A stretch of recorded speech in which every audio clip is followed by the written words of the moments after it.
What if your cat walks away every time you try to pet them, hides when you come into the room, or just sits there looking at you like you're a complete stranger?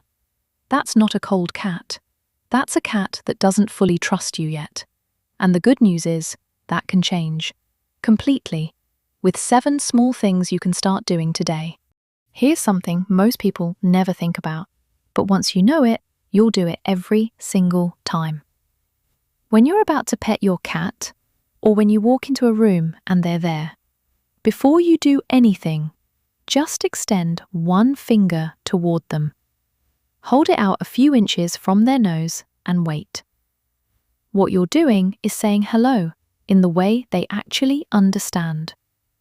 Cats experience the world through scent before anything else, and when 2 cats who know each other meet, they always touch noses first. A quick exchange that says, "I know you, we're okay, you're safe." Your finger is the human version of that. When your cat comes to it, when they press their nose against it, or rub their cheek along your finger, they're saying the same thing back to you. And the pet that follows after that feels different to them. You're not someone who just reaches for them anymore. You're someone who asks first. It takes about 2 seconds. But cats remember the people who ask. And over time, those 2 seconds change everything about how they feel when you come near them. And there's one more thing I want to come back to. Something that connects to everything we're going to talk about today. And I'll get to it right at the end. Because there's one spot on your cat's body that makes all of this land differently. And most people never find it. You probably already do this, if you're honest about it. That slightly soft voice that comes out when no one else is around. The things you say to your cat that you'd never repeat to another human being. It turns out that voice is actually exactly right. Some researchers in Paris spent time looking at how cats respond to the people they love, and one of the things they found was that cats can genuinely tell the difference between their owner and a stranger, but only when the owner uses that warmer, softer tone. In a normal speaking voice, their cats barely reacted. The moment the tone shifted, gentler, unhurried, their cats turned toward them, came closer, paid attention. That voice is telling your cat something their regular voice doesn't. It's saying, "This is for you. I'm not just talking, I'm talking to you specifically." Your cat is listening. And that voice, more than almost anything else, is how they learn that you are someone safe. And here's something worth knowing about what happens on your side of that exchange. Research into human-animal interaction has found that talking to a pet, particularly in that softer tone, produces a measurable drop in cortisol, the hormone your body releases when it's under stress. You're not just calming your cat when you talk to them that way. Your own nervous system is calming down too. This might be the simplest one on this list, and it might also be the one that matters most over time.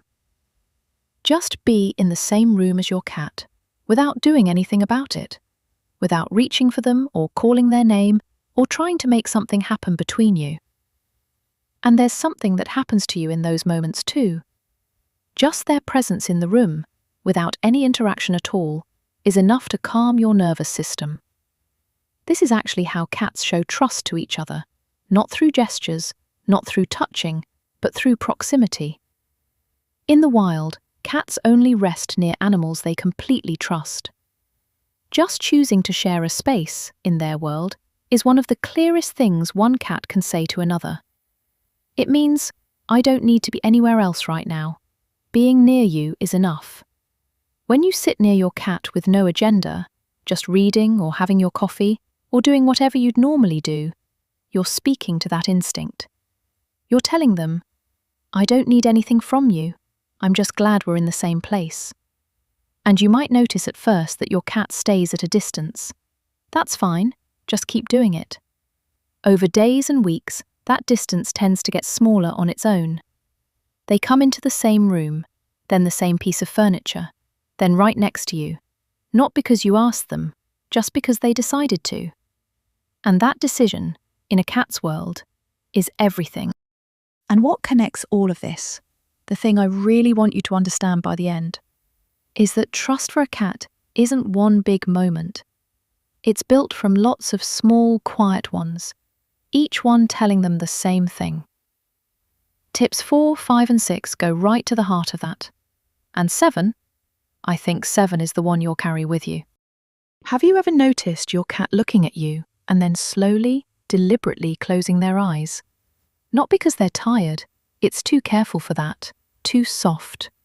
Like they're trying to say something. They are.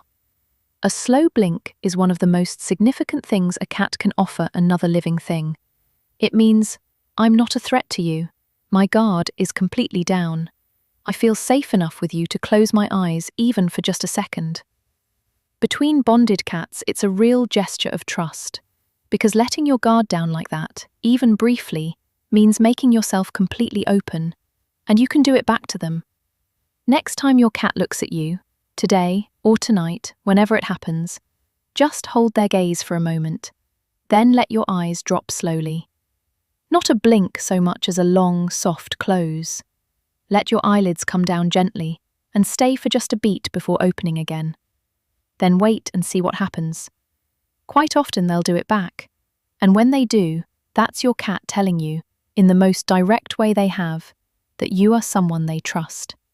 It takes 3 seconds, and it might be the most honest exchange you'll ever have with them. This one takes a bit of patience, but it's worth it. When you want to be close to your cat, when you want to pet them or hold them, or just have them near, try sometimes doing absolutely nothing instead. Sit quietly, let your hands rest. Don't reach for them, don't call them over, just be still and available, and let them decide what happens. The reason this matters is that cats are really quite sensitive to the difference between being chosen and being caught. When you reach for them, even gently, even with the best intentions, you're making the decision about the interaction on their behalf. When you wait and let them come to you, you're giving them something most owners never quite manage to offer: the knowledge that being near you is always going to be their choice. And a cat who knows that will almost always choose yes. Most people play with their cats in a way that doesn't quite work, and it's genuinely not their fault.